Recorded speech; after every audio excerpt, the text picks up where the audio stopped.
Wesh l'équipe, c'est Akaflo, j'espère que vous allez bien, moi ça va très bien. Aujourd'hui, on se retrouve pour une nouvelle vidéo à titre informatif qui parle un petit peu d'actualité parce que c'est quelque chose qui vient à peine de sortir. Donc peut-être que beaucoup de personnes ne le savent pas, mais tout simplement ce qui s'est passé c'est que, comme pour Kobalade il y a quelques jours, on a Maes aujourd'hui qui nous annonce que la musique c'est bientôt terminé pour lui. Donc tout simplement ce qui s'est passé c'est qu'il s'est entretenu avec GQ, qui est un média que je pense que vous connaissez tous. Et ils ont fait une interview donc, qui est retranscrite sous forme d'article sur le site GQ France. GQ Magazine, pardon, plutôt. Je vous mettrai le lien bien sûr de l'interview au complet en description parce que c'est une interview que j'ai trouvée très intéressante si vous aimez bien Maes. Je l'ai lu en entier.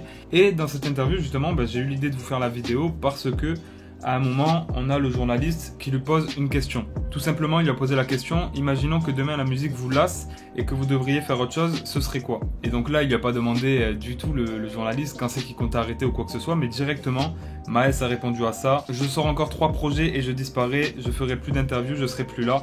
Je le dis dans mon prochain album d'ailleurs. Ce sera avant mes 30 ans, je préparais ma sortie du rap avant même l'arrivée du Covid, et là, la crise sanitaire m'a permis d'y réfléchir encore plus. Donc le Covid lui aurait fait cogiter encore plus sur sa carrière et donc lui aurait permis d'accélérer la décision. Dans mon quotidien, je n'ai jamais été trop dans le m'as-tu vu, dépenser de l'argent à tout va, tu vois.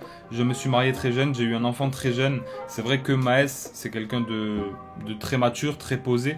Et il nous l'a déjà dit dans des interviews, etc., qu'il n'était pas trop à l'aise avec cette facette-là du succès parce que au final, il est très timide, très pudique. Et donc forcément, je pense que c'est quelque chose qu'il n'aime pas forcément dans l'exposition, tu vois. Ce qui peut se comprendre en vrai quand t'es quelqu'un de nature timide ou que t'es pudique, etc. Je pense que t'as pas trop envie de te faire reconnaître, t'as pas trop envie de t'afficher sur les réseaux, etc. Surtout que comme il dit, il a une femme, il a un enfant depuis très jeune, tu vois. Donc au final, il a peut-être pas besoin de tous ces côtés-là. Et il a rajouté juste après ça, donc dans 10 ou 15 ans, mon objectif c'est d'être propriétaire de 25 appartements, quelques franchises, etc. J'aime bien l'immobilier, donc j'essaie de me concentrer là-dessus.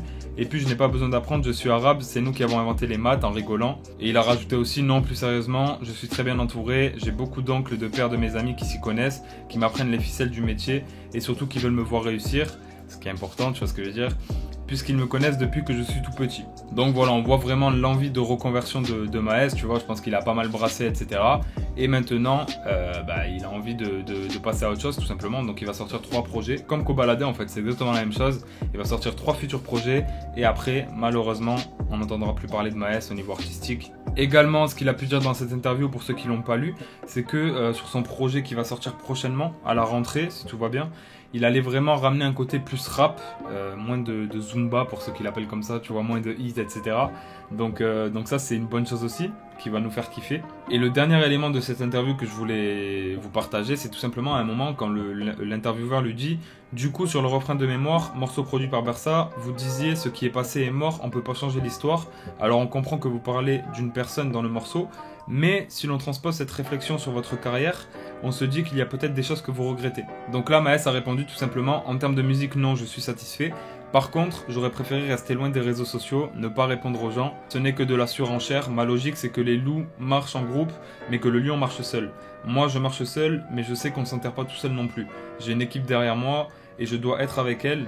Je te donne un exemple, PLK c'est mon pote, si demain on marche ensemble et qu'il se fait embrouiller par quelqu'un, je ne vais pas le regarder les bras croisés, je vais m'impliquer. C'est normal, mais une certaine partie du public sur les réseaux sociaux ne semble pas comprendre que c'est normal de prendre parti pour quelqu'un avec qui tu marches. Ça je le regrette, après grâce à Dieu je n'ai pas de problème avec d'autres artistes, je suis à Sevran tous les jours, c'est là que j'habite, tout va bien. Donc là dans ce passage là il nous dit clairement qu'il aurait bien aimé être plus éloigné des réseaux sociaux, peut-être parce que justement il est pudique, il aime pas s'afficher, etc. Et pour le côté aussi de surenchère en fait, tu vois ce que je veux dire, dès qu'il y a une embrouille, dès qu'il y a un truc, etc., tu vas répondre en story, l'autre il va re-répondre, c'est de la surenchère. Et ça je suis totalement d'accord avec lui, il y a de nombreux artistes, pour pas les citer, tu vois, qui sont dans la surenchère à ce niveau-là. Et c'est dommage, tu vois, je pense pas que la musique a besoin de ça, même si voilà, forcément ça fait des buzz, ça fait des actus, des histoires, etc. Mais en vrai, c'est quelque chose de secondaire en vrai. Et c'est quelque chose d'ailleurs qui n'existait pas à l'époque où les réseaux sociaux n'étaient pas autant à la mode, ça existait mais dans la vraie vie, tu vois, si quelqu'un avait un problème avec quelqu'un, il allait dans la vraie vie et ça se passait. Maintenant il n'y a plus vraiment d'embrouille dans la vraie vie ou quoi que ce soit, c'est toujours sur les réseaux que ça se fait et voilà, je peux comprendre que ce côté là le saoule un petit peu aussi.